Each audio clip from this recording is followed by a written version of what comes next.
ಅಂದ್ಬಿಟ್ಟಲ್ಲಿ around 7:30 ನಮಗೆ ಒಂದು complaint ಬಂತು ಈ ಸ್ಟೇಷನ್ ಅವರಿಗೆ. ಈ ಕಂಪ್ಲೇಂಟಲ್ಲಿ ಪ್ರೈಮಾ ಫೆಸೈ ಮೋರಲ್ ಪೊಲೀಸಿಂಗ್ ಥರ ಕಾಣ್ತಾ ಇದೆ. ಮತ್ತು ಯಾರ್ಯಾರು ಇನ್ವಾಲ್ವ್ ಇದ್ದಾರೆ ಇದೇ ಮ್ಯಾಟರ್ಗೆ 2 ಕೇಸ್ ರಿಜಿಸ್ಟರ್ ಮಾಡಿದ್ದೀನಿ. 51 and 52 public 26 of Mudigere station. 2 FIR ಅಲ್ಲಿ because both this victim, one of the victim and associate of the victim, they were both minor only. So minor ಇದ್ದಾಗ ಒಂದು ಪೋಕ್ಸೋ ಕೇಸ್ ರಿಜಿಸ್ಟರ್ ಆಗಿದೆ. ಒಂದು second ಕೇಸಲ್ಲಿ juvenile justice act ಇದು act provision ಕೂಡ invoke ಮಾಡಿದೆ. Station ಮುಂದೆ ಜನ ಯಾರೂ ಸೇರ್ತಿಲ್ಲ, ಬಟ್ ಓಪನ್ ಪ್ಲೇಸಲ್ಲಿ ಅವರಿಗೆ ಕರಿ ಮತ್ತು ಸ್ವಲ್ಪ ಪ್ರಯತ್ನ ಮಾಡಿದ್ದಾರೆ. ಬಟ್ ಈ ಟೈಮ್ ಪೇರೆಂಟ್ಸ್ ಹುಡುಗಂದು ಪೇರೆಂಟ್ಸ್ ಮತ್ತು ಹುಡುಗಂದು ಪೇರೆಂಟ್ಸ್ ಜೊತೆಗೆ ಇದ್ದರು. ಮತ್ತು ಅವರು ಸ್ವಲ್ಪ ಇಂಟರ್ವ್ಯೂನ್ ಮಾಡಿ ಸಿಚುವೇಶನ್ ಡಿಫ್ಯೂಸ್ ಮಾಡಿದ್ದಾರೆ.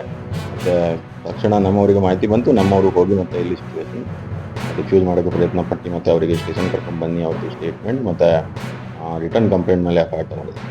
ಕೊಟ್ಟಿದ್ದಾರೆ. ಸೊ ನಾನು ರಿಜಿಸ್ಟರ್ ಮಾಡಿದ್ದೀನಿ. But this is all part of investigation. ಯಾವ ಫೋಟೋ ವೈರಲ್ ಮಾಡಿದ್ದಾರೆ ಅಥವಾ ಈ ಥರ ಮಾಡಿದ್ದಾರೆ ಮಾಡಿಲ್ಲ, this is all part of investigation ನಡೀತಾ ಇದೆ. ಇವರಿಗೆ ಅವರವ್ರದ್ದೇ ಆದಂಥ ಒಂದು ಅಂಕಿಅಂಶನ ಕ್ರೋಢೀಕರಿಸ್ಬಿಟ್ಟು ಅವ್ರಿಗೆ ಇಷ್ಟಿಷ್ಟು ಪರ್ಸೆಂಟೇಜ್ ಅಂತೇಳಿ ಈಗಾಗಲೇ ಸರ್ಕಾರಕ್ಕೆ ವರದಿ ಮಾಡಿದೆ. ಅದರಂತೆ ನಮ್ಮ ಸುಪ್ರೀಂ ಕೋರ್ಟು ಆಗಸ್ಟು 1ನೇ ತಾರೀಕು 2024 ಏನು ಮೀಸಲಾತಿ ವರ್ಗೀಕರಣಕ್ಕೆ ಆಯಾ ರಾಜ್ಯಕ್ಕೆ ಬಿಟ್ಟಿದೆ ಅಂತ ಹೇಳ್ಬಿಟ್ಟು ಅವರೇನೊಂದು ಸುಪ್ರೀಂ ಕೋರ್ಟ್ ಆದೇಶ ಮಾಡ್ತು. ಆದೇಶದ ಪ್ರಕಾರ ತೆಲಂಗಾಣದಲ್ಲಿ ಮತ್ತು ಆಂಧ್ರದಲ್ಲಿ, ಹರಿಯಾಣ, ಒರಿಸ್ಸಾ, ಹರಿಯಾಣ ಮತ್ತು ಪಂಜಾಬಲ್ಲಿ ಏನು ಈಗಾಗಲೇ ಮಾದಿಗರಿಗೆ ಮತ್ತು ಅವರ ಜನಸಂಖ್ಯೆಗೆ ಅನುಗುಣವಾಗಿ ಮೀಸಲಾತಿನ ವರ್ಗೀಕರಣ ಮಾಡಿ ಆಗಿದೆ. ನಮ್ಮ ಕರ್ನಾಟಕ ಸರ್ಕಾರದಲ್ಲಿ ಸಿದ್ದರಾಮಯ್ಯ ನೇತೃತ್ವದ ಸರ್ಕಾರದಲ್ಲಿ ನಮಗೆ ಮಾಡ್ತೀವಿ ಅಂತ ಹೇಳ್ಬಿಟ್ಟು ಬರೀ ದಿನ ತಳ್ತಾ ಇದ್ದಾರೆ. ಈಗ ನಮಗೆ ಮೊನ್ನೆ 12ನೇ ತಾರೀಕು ಕ್ಯಾಬಿನೆಟ್ ಇತ್ತು. ಅದರಲ್ಲಿ ವಿಚಾರ ಚರ್ಚೆ ಬರುತ್ತೆ, ನೀವೇನು ಇದು ಮಾಡೋದು ಬೇಡ ಅಂತೇಳಿ ಅವರು ಹೇಳಿದರು. ಹಾಗಾಗಿ ನಾವು 12ನೇ ತಾರೀಕು ಸಾಮೂಹಿಕವಾಗಿ 1 ಲಕ್ಷ ಜನ ನಾವು ಫ್ರೀಡಮ್ ಪಾರ್ಕಲ್ಲಿ ಸೇರಿಬಿಟ್ಟು ಪ್ರತಿಭಟನೆ ಮಾಡಿದ್ವಿ. ಆಮೇಲೆ 27ಕ್ಕೆ ಹೋಯ್ತು ಅಂತ ಹೇಳ್ಬಿಟ್ಟು ನಮಗೆ ಸುದ್ದಿ ಬಂತು.